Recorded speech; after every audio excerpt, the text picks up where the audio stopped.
This is Amy Chan from CakeDecoratingSchool.com, and if you like cake decorating, you're in the right place. In this video, we're going to be talking a little bit about flower nails, how we use them, and the other supplies that we use alongside them. If you like this video and you want to check out some of the products, you can find the links in the description below. All right, let's talk about flower nails. So, obviously, you're going to be using a piping bag with some sort of petal tip to pipe on top of them. But there's a couple of different kinds of flower nails. And besides size, one of the main differences that you'll see is some of the nails have a little kind of like screw ridge line here. These are generally a little fatter and I find have a little bit better grip. I can't always find them in the sizes or finishes that I want, so sometimes I do go with the plain ones.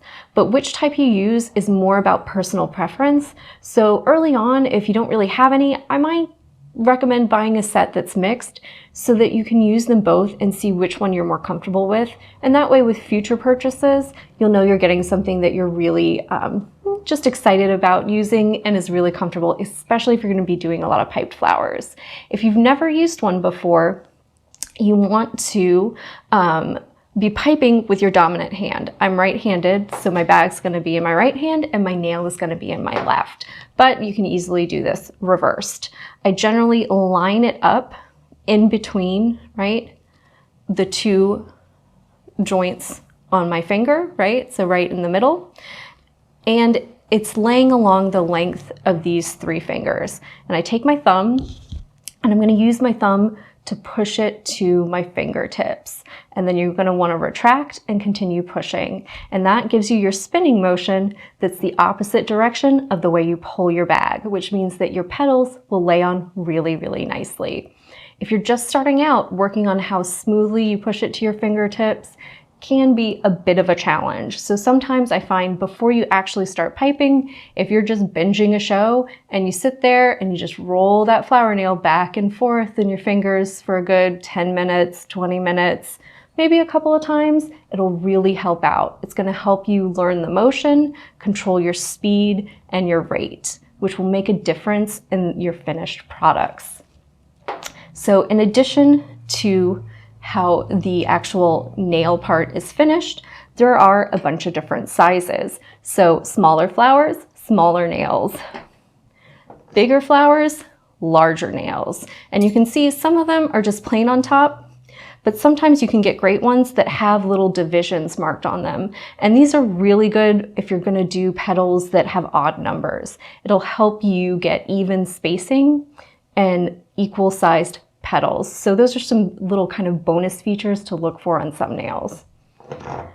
There's also flat ones and what they call Y-shaped ones, which are used for lilies. So if you really get into flowers, buying some of these can help you expand the amount and different types of flowers that you can do because they allow you to do ones that have those deep trumpet shapes to them.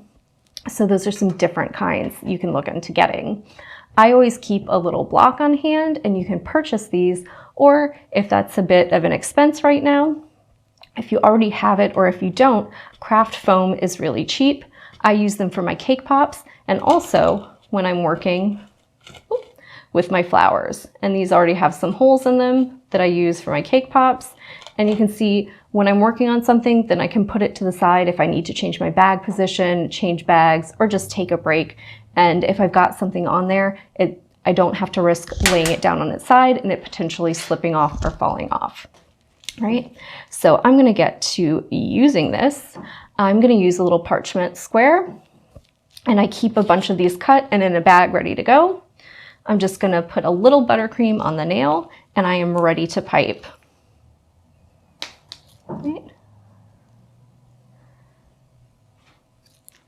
Beautiful. Right? And getting the right rate is important. It means that when your petals come out, they have nice, beautiful, clean ridges. If you start to see tearing on the top, it probably means you either need to squeeze the bag a little harder, which isn't always possible at the beginning, it takes a lot of strength, or you need to rotate your nail a little slower to make sure that the frosting comes out in a nice, smooth stream.